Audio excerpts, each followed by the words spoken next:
কথা মোবাইলে রেকর্ড করে রাখুন। 4 তারিখে 4 মে পশ্চিমবঙ্গে বিজেপি সরকার হচ্ছে হচ্ছে হচ্ছে।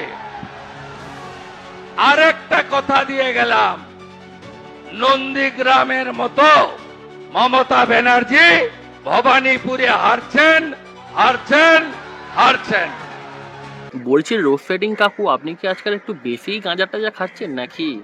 না মানে লোকে রাতে ঘুমিয়ে স্বপ্ন দেখে, আপনি স্টেজের ওপর দাঁড়িয়ে স্বপ্ন দেখছেন, তাই বললাম।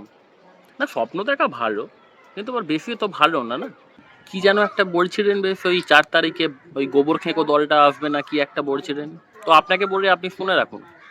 4 তারিখে কেন, আগামী 400 বছরেও আপনাদের ওই জুমরা দল পশ্চিমবঙ্গের বুকে আসতে পারবে না, আপনি এটা লিখে রাখুন। আর একটা কি বলছিলেন বেশ, মমতা ব্যানার্জিকে হারাবেন না কি একটা বলছিলেন না? শুনুন, লড়াই না সমানে সমানে হয়।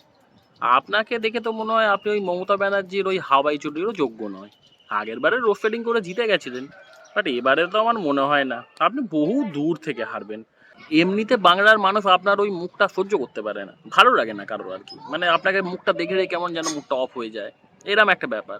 তো ওই জন্য বললাম যে 4 তারিখে হারার পর না পারলে ক্যামেরার সামনে আপনার আর মুখটি দেখাবেন না, যদি আপনার লজ্জা শরম থেকে থাকে। জয় বাংলা।